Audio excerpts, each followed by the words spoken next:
안녕하세요. 크리스탈과 함께 책 읽는 시간입니다. 오늘 함께 하실 작품은 오헨리의 단편 중에 크리스마스 선물 희생타 나팔소리입니다.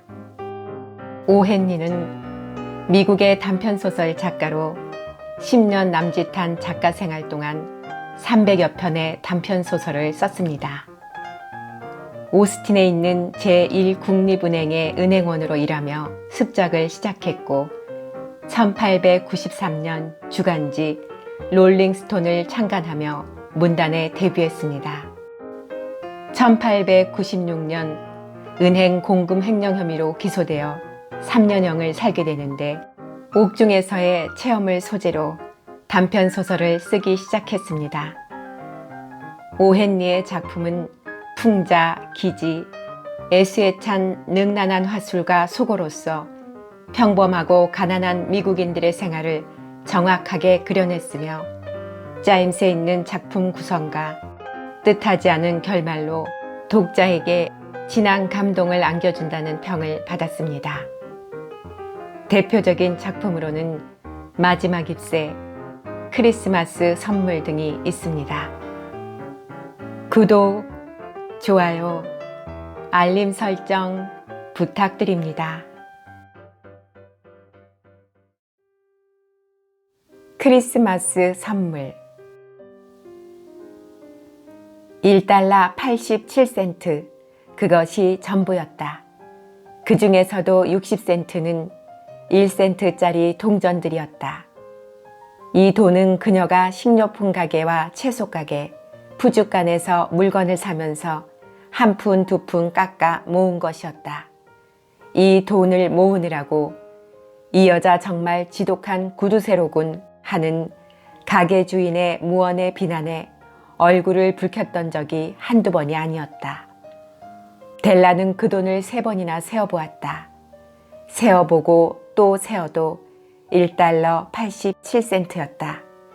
그런데 내일은 크리스마스였다. 낡고 작은 침대에 엎드려 엉엉 소리내어 우는 수밖에는 다른 도리가 없었다.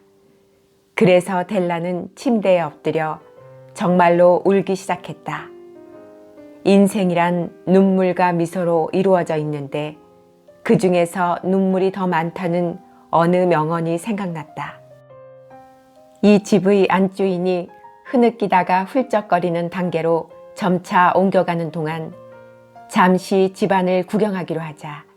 가구가 딸린 일주일에 집세 $8짜리 아파트, 아주 누추한 집은 아니라 할지라도 혹시 거지 단속 경찰대라도 오지 않을까 경계해야 할 만큼 초라한 집이었다. 아래층 현관에는 아무리 보아도 편지가 들어갈 것 같지 않은 우편함과 아무리 눌러도 소리가 나지 않는 초인종이 있었다. 그리고 거기에는 제임스 딜링함 영이라고 쓰여진 이름표가 붙어 있었다. 딜링함이라는 이름은 이 집주인이 주당 $30씩 받던 경기가 좋던 시절에는 산들바람에 가볍게 나부꼈었다. 그러나 수입이 $20로 줄어들자 딜링함이라는 글자는 마치 겸손하고 눈에 띄지 않게 D자 하나로 줄어들 것처럼 희미하게 보였다. 그러나 제임스 딜링함 영씨가 귀가해서 2층 아파트로 올라오면 그는 그의 아내인 델라로부터 언제나 짐이라고 다정하게 불리며 뜨거운 포옹을 받곤 하였다. 델라는 울음을 그치고 분첩으로 두 뺨에 분을 발랐다. 그리고 나서 창가에 서서 회색 고양이 한 마리가 뒷마당의 회색 울타리 위를 걸어가는 모습을 멍하니 바라보았다. 내일이 크리스마스인데도 사랑하는 짐에게 선물을 사줄 돈이라고는 $1 87센트밖에 없었던 것이다. 한 푼, 두 푼, 몇 달 동안이나 모아온 것이 고작 그것뿐이었다. 일주일에 $20를 가지고는 도저히 어떻게 할 도리가 없었다. 지출은 항상 예상보다 초과되었다. 그녀가 진정 사랑하는 짐에게 선물을 사줄 돈이 고작 $1 87센트밖에 되지 않다니 그에게 어떤 멋진 선물을 사줄까 생각하면서 그녀는 얼마나 많은 행복한 시간을 보냈던가. 멋지고 진귀한 진짜 선물을 사주고 싶었다. 짐이 소유하고 있다는 명예에 조금이라도 어울리는 그런 선물 말이다. 방 안의 창문과 창문 사이에는 벽거울이 걸려 있었다. 어쩌면 여러분은 일주일에 $8짜리 아파트에서 그런 거울을 본 적이 있으리라. 그것은 몸이 몹시 여이고 민첩한 사람이라야 세로로 가느다랗게 얼핏 몸을 비추어 봄으로써 자신의 모습을 그대로 정확히 헤아릴 수 있는 거울이다. 몸이 가냘픈 델라는 이런 기술을 잘 터득하고 있었다. 그녀는 갑자기 창문에서 몸을 돌려 거울 앞에 섰다. 두 눈은 밝게 빛나고 있었지만 얼굴엔 핏기가 가시고 창백하게 변했다. 그녀는 재빨리 머리채를 풀어헤치고 길게 늘어뜨렸다. 제임스 딜링함 영 부부에게는 두 사람 모두가 몹시 자랑스럽게 생각하는 두 가지 물건이 있었다. 하나는 일찍이 할아버지와 아버지한테서 물려받은 짐의 시계였고 다른 하나는 델라의 긴 머리였다. 만약 시바의 여왕이 건너편 아파트에 살고 있었다면 델라는 창문 밖으로 머리카락을 늘어뜨려서 그 왕비의 보석과 여러 가지 선물을 무색하게 만들었을 것이다. 그리고 만약 지하실에 온갖 보물을 쌓아놓고 있는 솔로몬 왕이 이 아파트의 관리인이었다면 짐은 그의 앞을 지나갈 때마다 시계를 꺼내봄으로써 그 왕으로 하여금 부러운 나머지 자신의 수염을 쥐어뜯도록 만들었을 것이다. 그렇게도 아름다운 델라의 머리카락은 마치 갈색의 폭포수가 떨어지듯 물결치고 반짝이며 그녀의 어깨 아래로 흘러내렸다. 그녀의 머리카락이 마치 옷을 입은 것처럼 무릎 아래까지 드리워졌다. 이어 그녀는 신경질적으로 재빨리 머리를 다시 감아 올렸다. 그녀는 잠시 몸을 비틀거리다가 가만히 서 있더니 낡고 붉은 용단 위에 눈물 한두 방울을 떨어뜨렸다. 델라는 낡은 갈색 재킷을 걸쳐 입고 낡은 갈색 모자를 썼다. 두 눈에는 눈물 방울을 반짝이며 그녀는 총총히 방문을 나와 거리로 나섰다. 그녀가 발길을 멈춘 곳에는 마담 소프론이 각종 모발품 취급이라는 간판이 걸려 있었다. 단숨에 뛰어 올라간 델라는 숨을 몰아쉬며 마음을 가라앉혔다. 몸집이 지나치게 크고 살결이 희며 싸늘한 느낌마저 주는 마담은 소프론이라는 이름이 별로 어울리지 않는 여자였다. 제 머리카락을 사시겠어요? 하고 델라가 물었다. 모자를 벗고 머리카락을 한번 보여주세요. 델라가 모자를 벗자 갈색의 머리카락이 폭포수처럼 아래로 흘러내렸다. $20 드릴게요. 마담은 익숙한 손길로 머리카락을 들어올리며 말했다. 그럼 어서 빨리 주세요. 델라가 말했다. 놀랍게도 그 후 2시간은 마치 장밋빛 날개를 단 듯이 빨리 지나가 버렸다. 그녀는 짐의 선물을 사기 위해 가게를 샅샅이 뒤지고 다녔던 것이다. 그녀는 마침내 짐에게 어울릴 만한 선물을 찾아냈다. 그것은 정말로 짐을 위해서 만들어진 물건 같았다. 그녀는 가게랑 가게는 샅샅이 다 뒤졌지만 어떤 가게에서도 그와 똑같은 물건을 찾을 수 없었다. 그것은 백금으로 만든 시계줄로 디자인이 단순하면서도 우아하고 훌륭한 물건이 을에 그렇듯이 번지르르한 장식에 의존하지 않고 품질만으로도 충분한 가치가 있는 그런 물건이었다. 그 시계줄은 짐이 지니고 있는 귀중한 시계에 조금도 손색이 없었다. 그것을 보자마자 그녀는 이것이야말로 바로 짐의 것이다 하는 생각이 들었다. 어쩌면 그것은 짐과도 같은 물건이었다. 순수하고 귀중한. 이 표현은 사람과 물건에 꼭 알맞는 표현이었다. 그 시계줄 값으로 $21를 지불한 다음 87센트를 들고 그녀는 집으로 돌아왔다. 이 시계줄을 그의 시계에 단다면 짐은 누구 앞에서도 떳떳하게 시계를 꺼내볼 수 있으리라. 시계는 훌륭했지만 낡은 가죽끈을 시계줄 대신 사용하고 있었기 때문에 그는 종종 남몰래 시계를 꺼내보곤 했다. 집에 돌아온 델라는 황홀했던 기분이 점차 사라졌다. 분별과 이성을 되찾은 것이다. 그녀는 머리를 곱슬거리게 지지는 인두를 꺼내 가스에 불을 붙여 남편에 대한 사랑과 아낌없는 마음 때문에 볼품없이 되어버린 자신의 짧은 머리를 손질하기 시작했다. 그런데 이런 일이란 언제나 힘이 들고 성가신 작업이었다. 40분이 못 돼서 그녀의 머리는 짧은 고수머리로 덮여 있었으며 마치 개구쟁이 학생처럼 되어버렸다. 그녀는 거울에 비친 자신의 모습을 오랫동안 조심스럽게 자세히 바라보았다. 만약 짐이 나를 보자마자 죽이지 않고 내 모습을 바라본다면 하고 그녀는 혼자 중얼거렸다. 그이는 마치 코니 아일랜드의 합창단원 같다고 할 거야. 하지만 어떻게 하겠어. 1달러 87센트 가지고 대체 뭘 할 수 있담?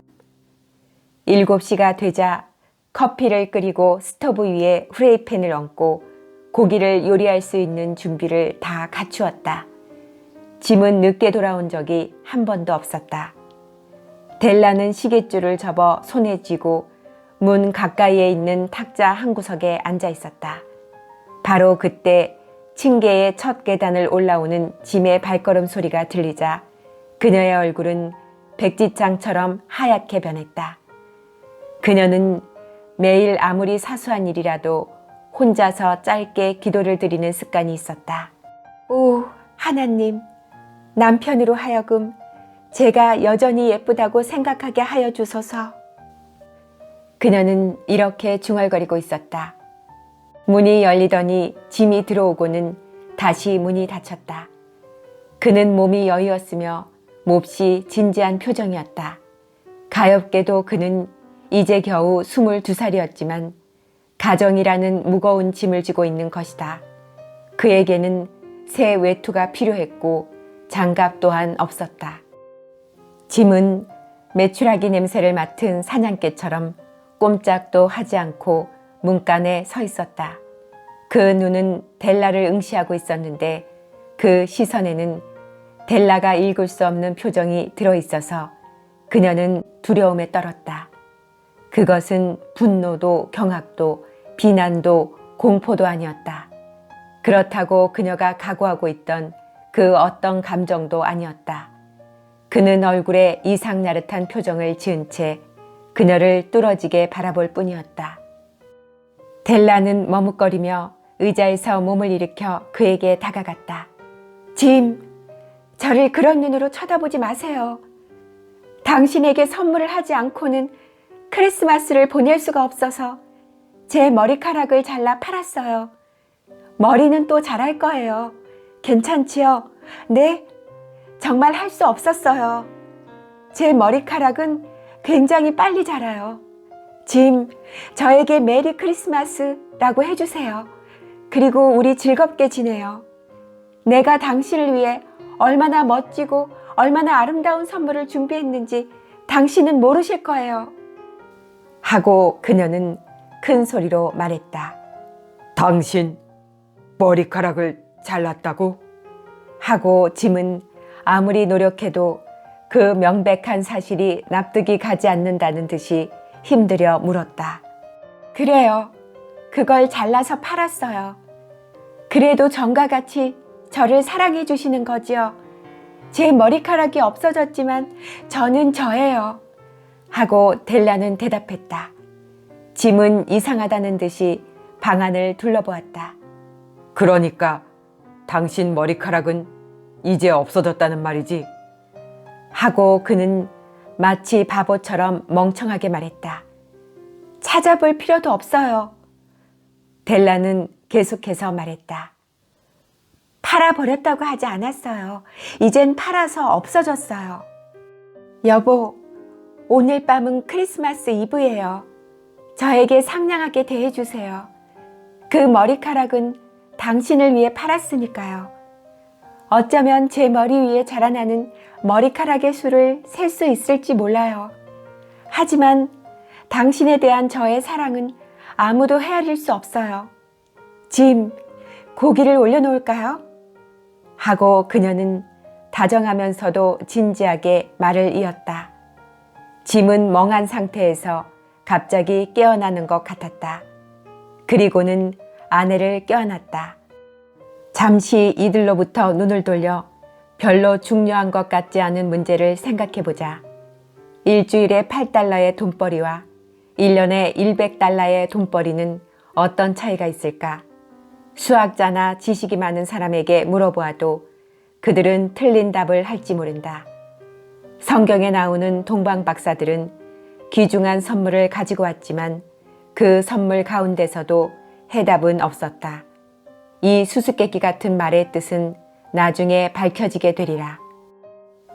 짐은 외투 주머니에서 꾸러미 하나를 꺼내더니 그것을 탁자 위에 던졌다.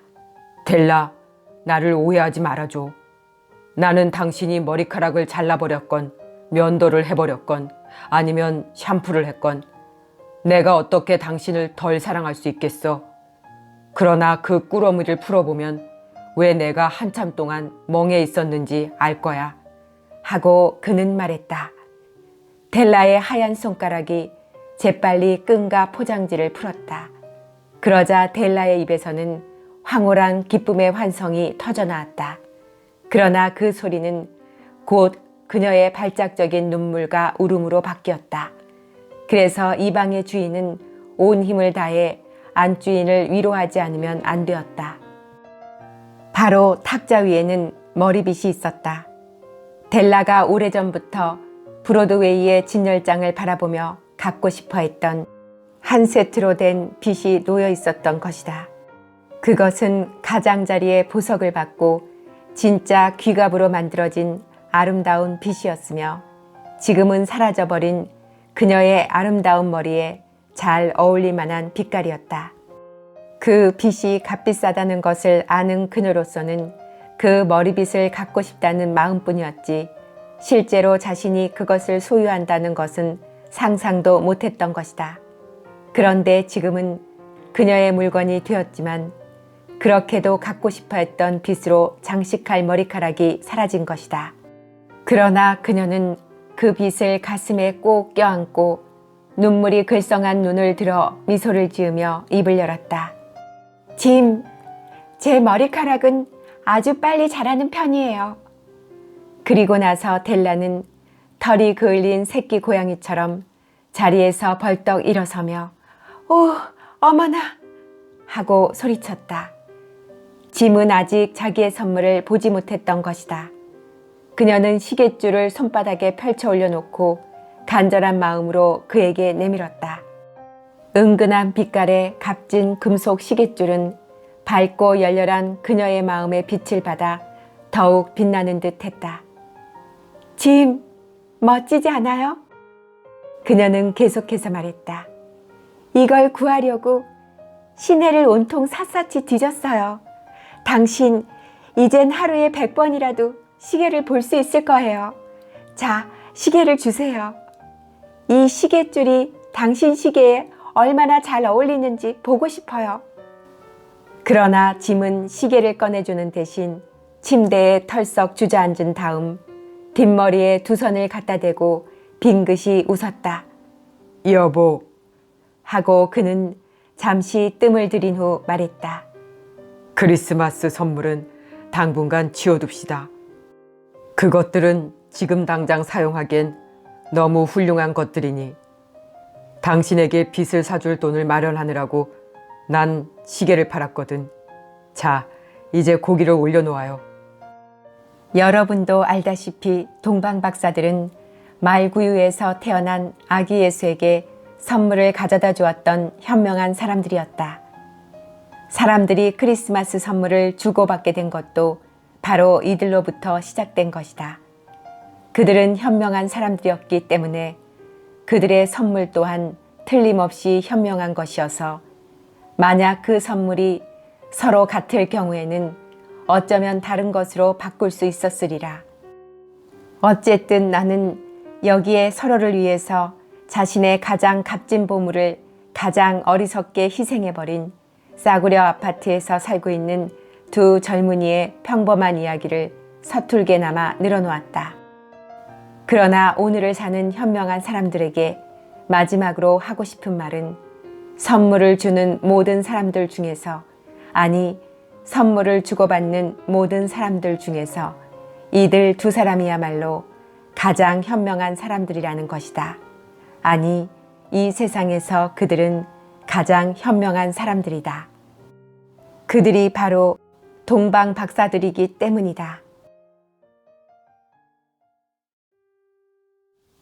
희생타. 하스스턴 매거진의 편집장은 잡지에 실을 원고를 선정할 때 나름대로의 생각을 가지고 있었다. 그의 방식은 비밀도 아무것도 아니므로 여러분에게 기꺼이 설명해 줄 수 있다. 마호가니 책상 앞에 앉아 상냥한 미소를 지으며 자기의 무릎을 금태 안경으로 조용히 두드리면서 그는 이렇게 말할 것이다.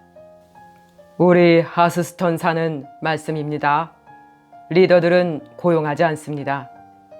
기고된 원고에 대한 의견은 우리들 각가지 계층의 애독자 여러분들에게 직접 알아보고 있습니다. 이것이 편집장의 방식이다. 그리고 그것은 이런 식으로 수행되었다.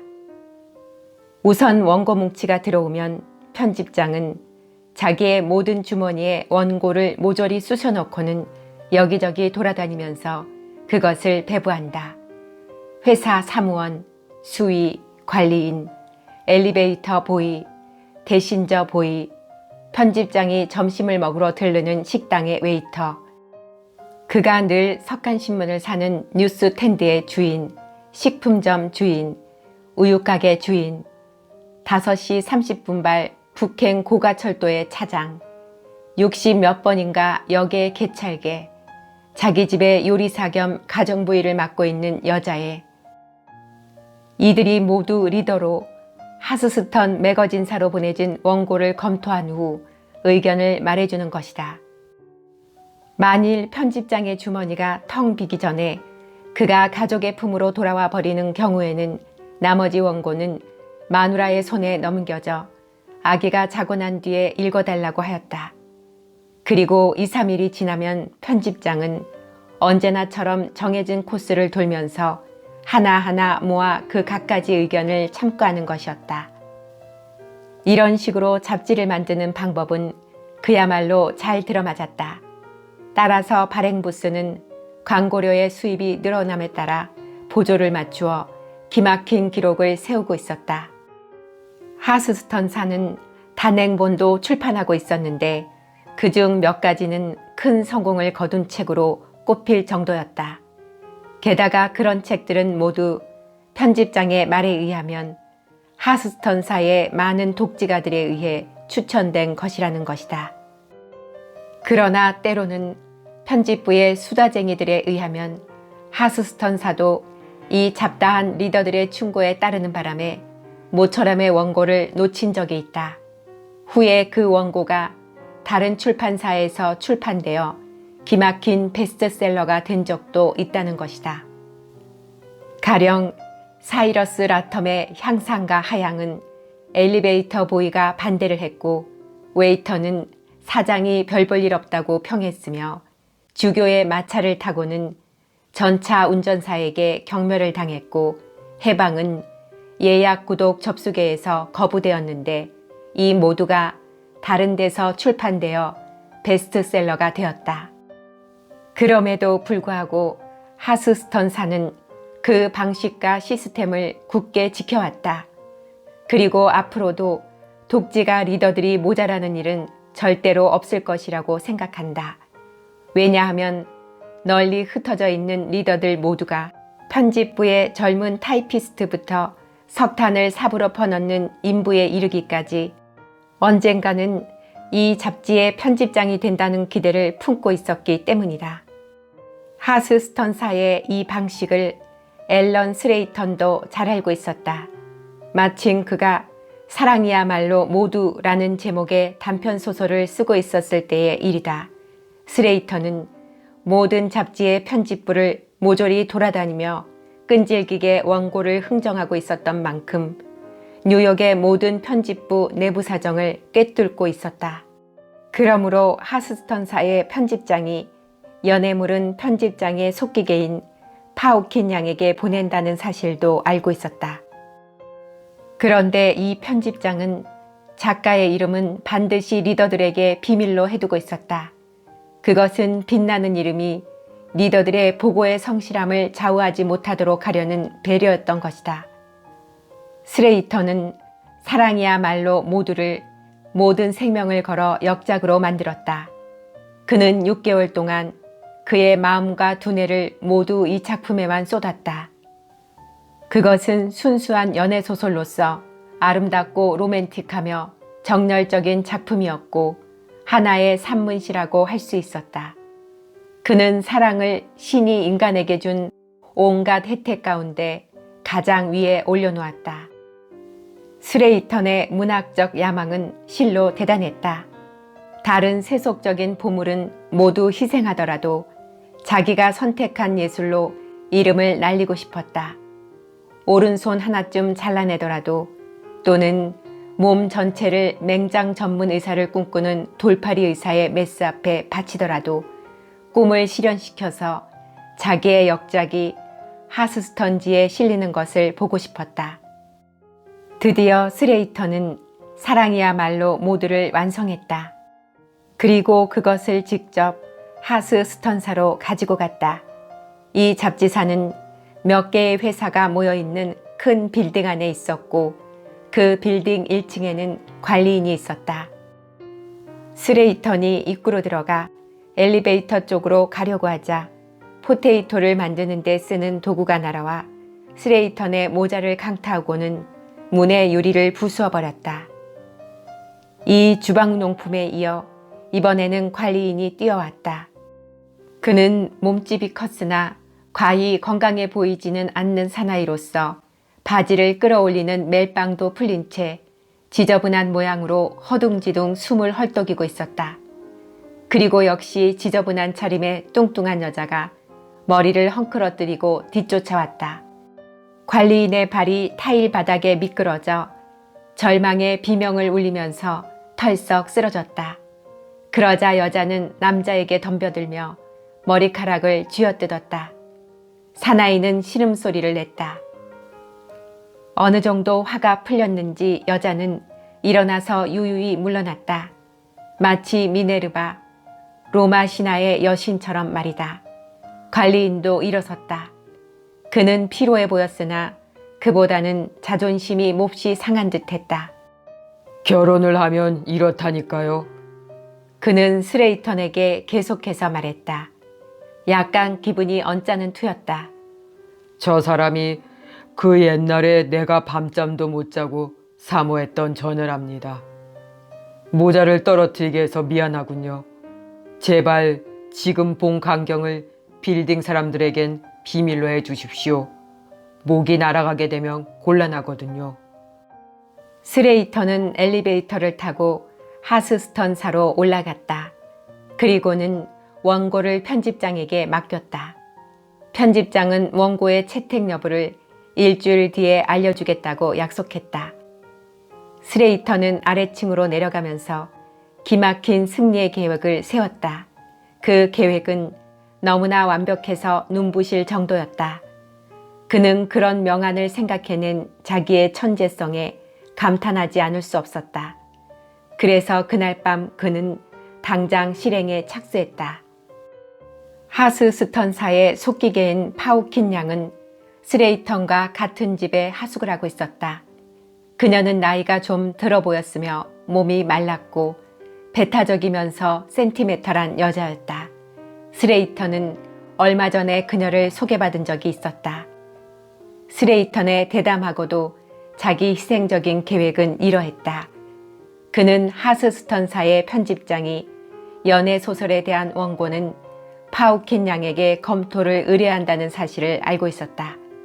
그녀의 기호는 순수 연애소설을 탐독하는 여느 여성들을 대표하고 있었다. 사랑이야말로 모두의 테마는 남녀가 첫눈에 반한다는 것이었다. 그러한 사랑의 감정은 황홀하면서도 영혼까지 떨리게 만드는 것으로서 한 사람의 마음이 상대방의 마음에 말하는 순간 피차 상대방을 영원한 자기의 사랑이라는 것을 인정하게 만드는 감정이었다. 만일 그가 이런 신성한 진리를 파우킨 양의 가슴에 새겨넣는다면 어떨까? 그녀는 반드시 사랑이야말로 모두를 추천해주지 않을까? 그래서 그날 밤 스레이터는 파우킨 양과 함께 극장에 갔다. 그 다음날 밤에는 하숙집 어두운 담화실에서 그녀에게 열렬히 사랑의 미러를 퍼부었다. 그리고 사랑의 대사는 사랑이야말로 모두 안에서 인용했다. 그것을 끝냈을 무렵에는 파우킨 양의 머리가 그의 어깨에 기대어 있었고 그의 머릿속에는 문학적 명성의 환영이 춤을 추었다. 그러나 스레이터는 사랑의 말만으로 머물지 않았다. 그는 진짜 도박꾼처럼 전 재산을 몽땅 걸었던 것이다. 다시 말해 목요일 밤 그는 파우킨 양과 함께 교회로 직행해서 결혼을 해버린 것이다.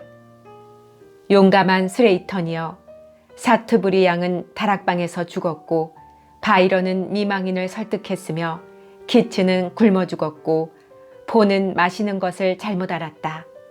더 퀸시는 아편을 먹었으며 에이드는 먼 시카고에 살았고 디킨즈는 흰 양말을 신었으며 모파상은 미치광이가 입는 옷을 입고 에레미어는 울었다. 이들 작가들이 이런 행동을 한 것은 모두 문학을 위해서였다. 그러나 스레이턴이여, 그대는 그들 모두를 뛰어넘는 행동을 했노라. 그대는 명성의 전당에 스스로 앉을 자리를 만들고자 아내를 얻은 까닭에. 금요일 아침 새 아내인 스레이턴 부인은 하스스턴사로 가서 검토한 원고 몇 개를 돌려준 다음 사직서를 내겠다고 말했다. 그래, 그러니까 특히 당신 마음에 든 게 있었소? 돌려주러 가는 원고 가운데 말이오. 스레이턴은 가슴을 두근거리면서 물었다. 하나 있었어요. 단편이지만 아주 마음에 들었어요. 이 몇 년 사이에 읽어본 것 중에 이 원고의 절반만큼이라도 박진감 있는 작품은 없었다고요. 그의 아내는 말했다. 그날 오후 스레이턴은 서둘러 하스스턴사로 달려갔다. 보수와 명성이 바로 눈앞에 있는 것 같았다. 하스스턴 매거진에 한 편이라도 실리면 문학적 명성은 이내 자신의 것이 되는 것이다. 그런데 급사가 사무실 입구에서 그를 가로막았다. 아직 이름조차 없는 작가들이 편집장을 직접 만날 수 있는 기회는 극히 드물었기 때문이다. 스레이턴은 흥분에 들떠서 이번에 성공하면 이 급사 따위는 밀쳐버리고 안으로 들어가고 말 테다. 고 결심했다. 그는 원고 검토 결과를 물었다. 그러자 급사가 안으로 들어가더니 이윽고 큰 봉투를 가지고 나왔다. 편집장이 이렇게 전하라고 말씀하셨습니다. 급사는 다시금 덧붙였다. 미안하지만 당신 원고는 저희 잡지엔 도저히 실릴 수 없습니다. 라고요. 스레이턴은 순간 멍청해졌다. 이것 봐요. 미스 파후. 결국 파우킨 양이 오늘 아침 단편 하나를 넘겼는지 어떤지 모르나? 읽어보라고 했던 원고 말이야. 그는 더듬거리면서 간신히 말했다. 네, 넘겨드렸고 말고요. 급사는 무엇이든 알고 있는 것 같은 투로 계속해서 말했다. 편집장 말로는 파우킨 양이 기막힌 작품이라고 말했다더군요. 제목은 돈을 위한 결혼 또는 근로 여성의 승리라고 하던데요. 이어 급사는 친근한 투로 말했다. 그러고 보니 당신 이름이 스레이턴 씨였군요. 당신한텐 정말 미안하게 됐지만 내가 원고를 잘못 전달한 모양이더군요. 그럴 작정은 아니었는데 말입니다. 지난번 편집장이 원고를 넘겨주면서 여러분한테 갖다 주라고 했을 때 그만 파오킨 양의 원고와 관리인 아저씨의 원고를 바꿔서 넘겨준 거죠. 그렇지만 그 때문에 큰 지장이 있는 건 아닐 테죠? 스레이터는 얼굴을 가까이 대고 자기의 원고 봉투를 보았다. 거기에는 사랑이야말로 모두라는 제목 밑에 관리인의 짤막한 평이 다음과 같이 적혀 있었다. 빌어먹을 헛소리 좀 작작 하라고.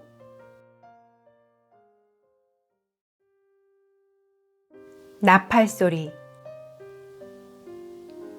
이 이야기의 절반은 경찰서의 기록을 조사하면 알 수 있다. 그러나 나머지 절반은 어떤 신문사의 영업부 접속으로 가지 않으면 알 수가 없다. 어느 날 오후 백만장자인 노클로스가 아파트에서 강도에게 살해된 사건이 일어난 지 2주일 뒤, 그때의 범인이 시치미를 떼고 브로드웨이를 걷고 있다가 우연히 바니 우주 형사와 마주쳤다. 아니, 조니 캐넌 아니야? 우주는 놀라면서 물었다. 그는 5년 전부터 사복 근무를 하고 있었다. 여, 그렇게 말하는 자네는 센트 조셉의 일꾼인 바니 우주 아니야? 대체 자네 이런 동부에서 뭘 하고 있는 거야? 캐넌은 힘찬 목소리로 외쳤다. 몇 년 전부터 뉴욕에 와 있지. 시경에 근무하고 있다고. 그거 참. 캐넌은 기쁨에 들뜬 몸짓으로 형사의 팔을 우악스럽게 두드렸다. 마더 가게로 가자고. 조용한 데서 자네한테 할 말이 있으니까 말이야. 우주가 그에게 말했다. 4시는 손님이 몰려들 만한 시간이 아니어서 두 사람은 술집 구석자리에 자리를 잡았다. 캐넌은 말쑥한 차림에 어깨를 약간 들먹이며 자신만만한 태도로 앉았는데 그 맞은편에 앉은 키 작은 형사는 엷은 모래빛 입수염을 기르고 껌뻑거리는 눈으로 그를 보았다. 요즘 무슨 일을 하고 있나? 나보다 1년 전에 센트 조셉을 떠났었지 아마? 우주 형사가 물었다. 광산 주식을 팔고 있다네. 잘하면 이곳에 사무실을 차리게 될지도 모른다고. 그렇긴 하지만 정말 놀랐는데 옛날에 바니가 뉴욕의 형사가 됐다. 하긴 그러고 보니 자네는 옛날부터 그런 방면에 맞았어. 내가 센트 조셉을 떠난 뒤에도 한동안 그곳 경관으로 근무하고 있었지. 6개월이었지. 우주는 다시금 덧붙였다. 그런데 또 한 가지 질문이 있네, 조니. 난 자네가 사라토카에서 저지른 그 호텔 사건 뒤로 줄곧 자네의 기록을 뒤쫓고 있었어. 그리고 자네가 한 번도 권총을 쓰지 않았다는 사실을 알게 됐지. 그런 자네가 무엇 때문에 노클로스를 죽였나? 캐넌은 한동안 주의를 집중하여 하이볼 안에 레몬을 바라보고 있었다. 그리고는 갑자기 얼굴을 찌푸렸으나 이내 밝게 웃으면서 형사를 보았다. 어떻게 알았지, 바니? 그 일은 아주 깨끗하게 해치웠다고 생각하고 있었네. 마치 껍질을 벗긴 양파처럼 말이야. 아마 어딘가에 잘못이라도 매달려 있었던 모양이지? 그는 감탄한 듯한 말투로 물었다. 우주는 테이블 위에 금으로 된 작은 연필을 올려놓았다. 그것은 회중식의 사슬에 다는 장식이었다. 이건 내가 자네한테 준 선물이야. 우리 둘이 센트 조셉에 있었던 마지막 크리스마스에 말이야. 자네가 준 면도용 컵은 지금도 간직하고 있지. 난 이걸 카펫 한 구석에서 찾아냈어. 노클로스의 방에서 말이야. 알겠나? 앞으로는 조심해서 일하라고, 조니. 우리는 옛날엔 친한 친구였지만 지금은 나 역시 의무를 완수해야 한단 말일세. 자넬 정기 의자에 앉혀야 할지도 모른다고. 캐넌은 소리내어 웃었다. 하하하. 그러나 행운은 아직 내 편이라네. 옛 친구인 바니가 내 뒤를 쫓고 있으리라고는 상상도 못했는걸. 그는 한 손을 윗옷 안쪽으로 가져갔다. 그 순간 우주는 상대방의 옆구리에 권총을 들이댔다. 그런 건 치워둬. 캐넌은 코에 주름을 잡으면서 말을 이었다. 난 그저 조사하고 있을 뿐이라고. 조끼 주머니에 구멍이 뚫려 있군. 난 그 연필을 시계줄에서 풀어 거기 넣었지. 싸움이라도 붙어 격투를 하게 될지도 모른다고 생각하고 말이야. 그 권총은 넣어달라고 바니. 그러면 내가 왜 노클로스를 쏴야 했는지 그 이유를 말해줄 테니까. 그 늙은이는 말이야.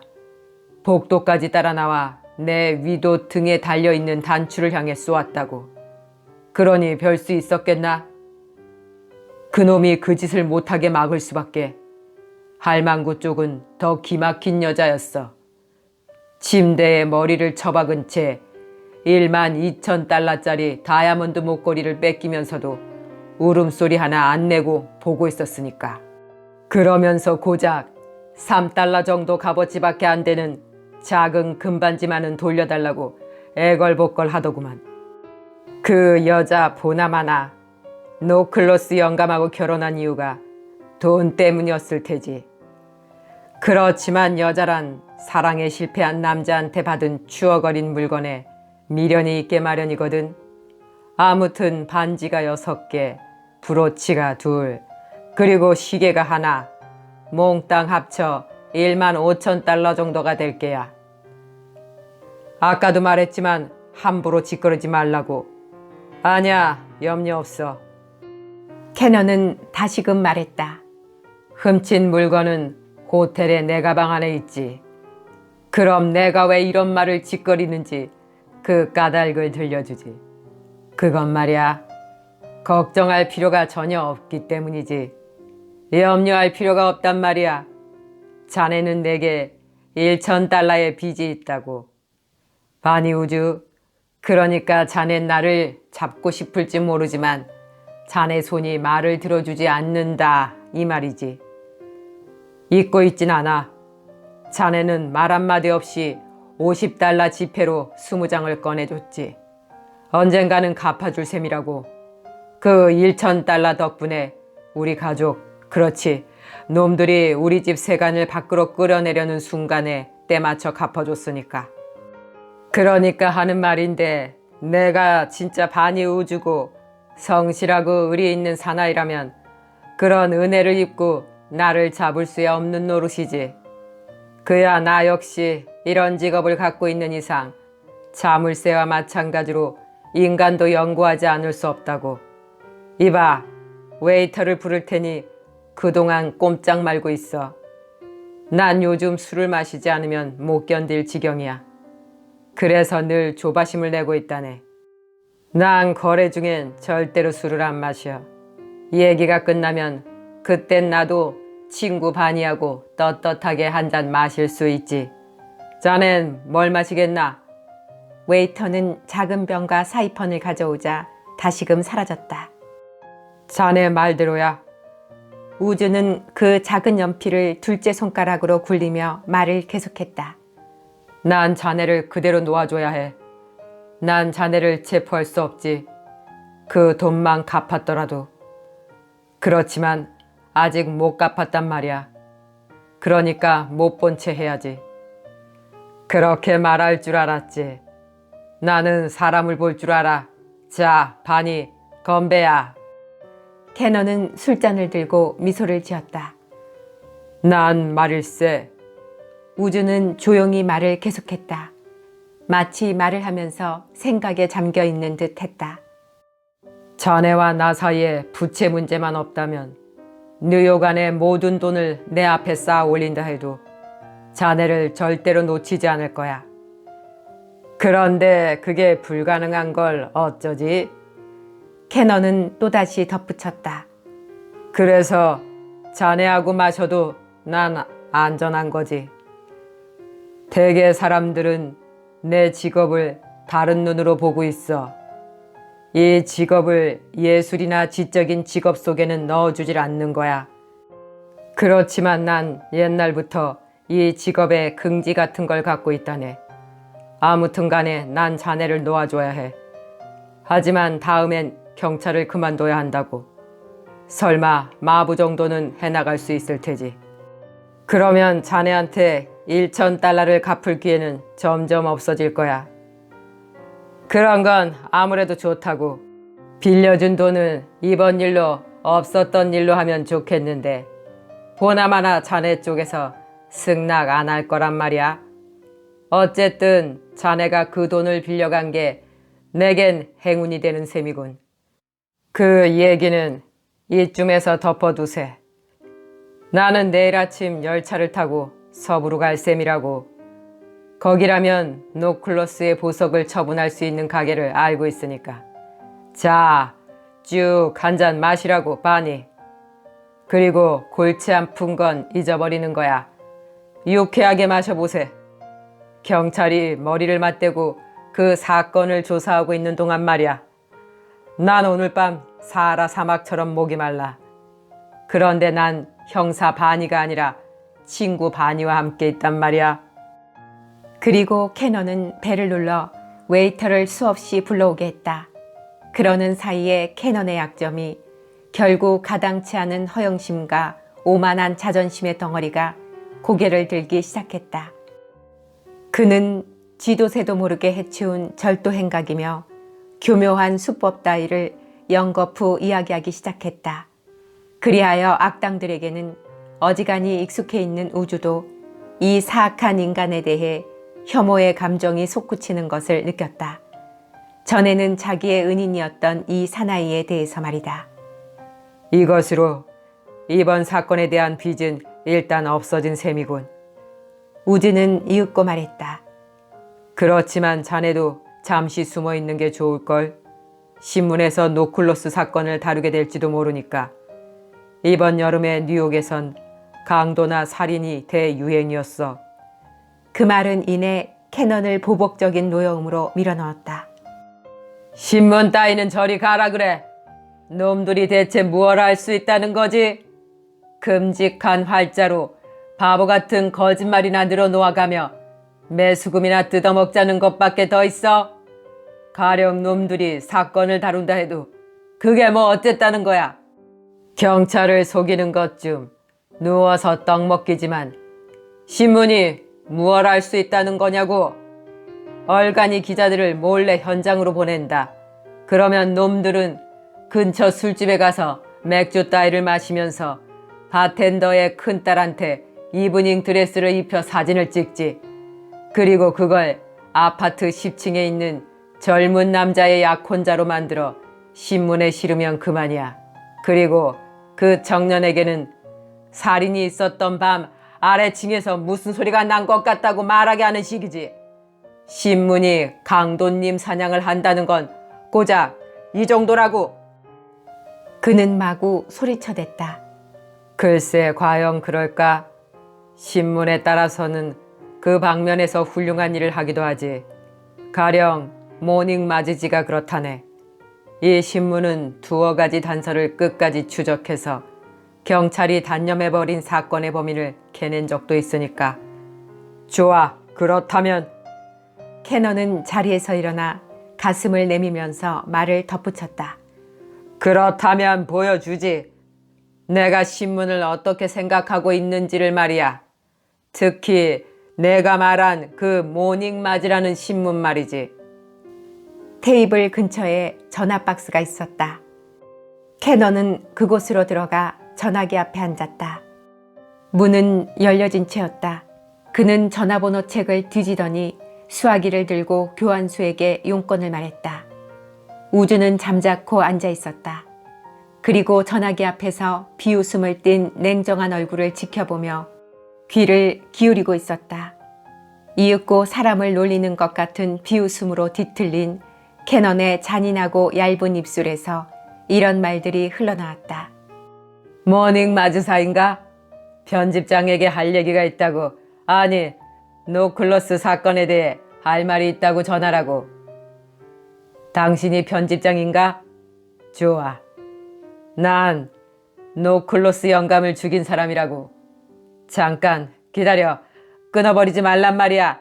난 전하 미치광이가 아니라고. 천만에 위험할 건 하나도 없지. 지금도 친구인 형사하고 그 얘기를 하고 있는 중이지 말이야. 난 말이야 그 영감을 새벽 2시 30분에 해치웠다고. 내일이면 꼭 2주일이 되지. 당신하고 한잔하자고? 이봐, 그런 얘기는 전하 미치광이하고 말하는 게 좋지 않을까?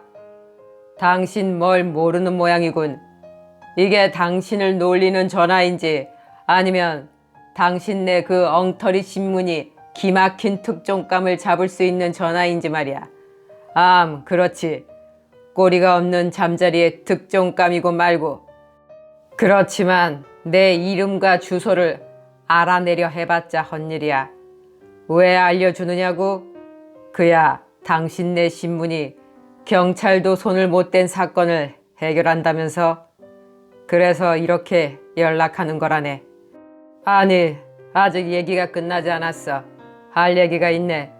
그게 뭔고 하니? 당신네 같은 썩어 빠진 신문이 머리 좋은 살인범이나 강도를 아무리 뒤쫓아봤자 헛물만 견다는 사실을 말해주고 싶어서야. 뭐? 천만에. 그렇지 않아. 당신네 경쟁신문사에서 놀리려고 그러는 게 아니라고. 당신은 지금 진짜 특종기사를 제공받고 있는 거야. 노클로스는 내가 죽였어. 그리고 보석은 내 가방에 넣어 어떤 호텔. 그 호텔의 이름은 알아들을 수가 없었다. 갖다 놓았지. 어때?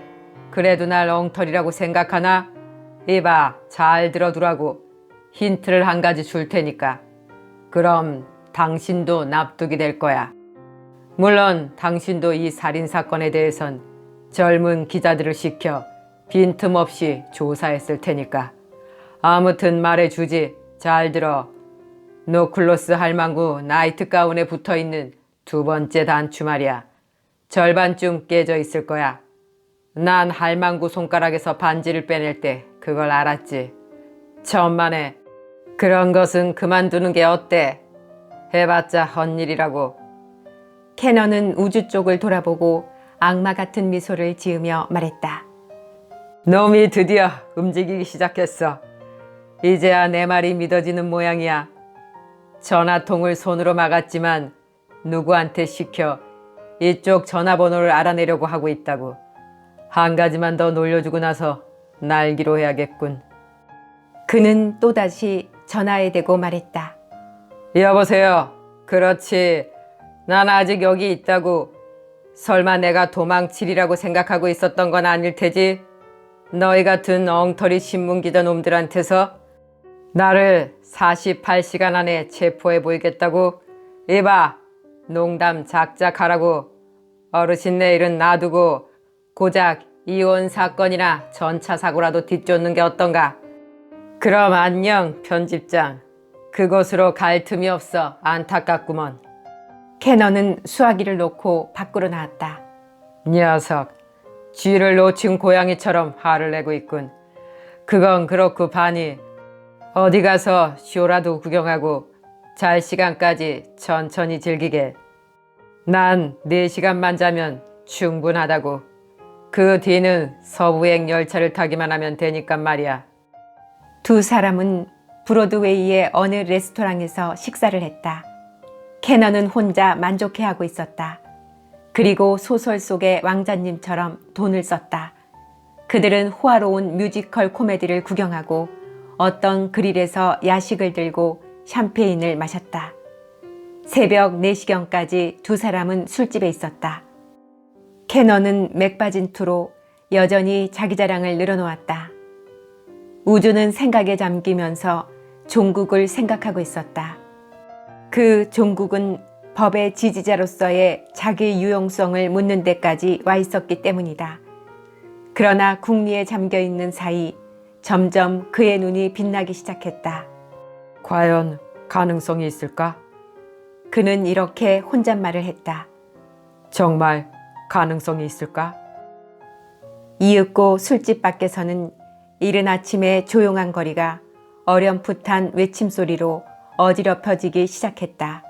그 외침소리는 소리의 반디라고 할 정도로 어떤 때는 뚜렷이 들리고 어떤 때는 희미하게밖에 들리지 않아 우유 배달 마차나 어쩌다가 지나가는 전차의 소음 속에서 차츰 커졌다 작아졌다 하고 있었다. 그것은 다가왔을 때에는 매우 큰 소리였다. 이 대도시에 살고 있는 몇백만이나 되는 시민 가운데에서 잠이 깨어 그 소리를 듣는 자들의 귀에 갖가지 뜻을 날라다주는 귀에 익은 소리였다. 그 뜻깊은 작은 소리에 이 세상의 슬픔, 웃음, 기쁨, 압박 따위의 무거운 짐을 싣고 오는 외침 소리였다. 그것은 밤이라는 덮개에 가리워져 움츠리고 있는 자들에게는 현기증을 일으킬 것 같은 나쁜 뉴스를 가져다주고 행복한 꿈에 쌓여 있는 자들에게는 밝아오는 아침을 예고하는 것이었다. 이 도시의 온갖 곳에서 그 외침소리가 일기 시작했다. 날카롭고 힘찬 목소리로 시간이라는 기계의 톱니바퀴 하나가 미끄러져 일으킨 갖가지 사건을 예고하고 다니고 아직 자고 있는 사람들에게는 그들이 운명의 손에 몸을 맡기고 누워있는 사이 복수나 이익, 비애나 보수, 멸망 따위 캘린더의 새로운 숫자를 날라다 주었다. 그 외침은 드높았고 슬픔을 이끄는 그런 것이었다.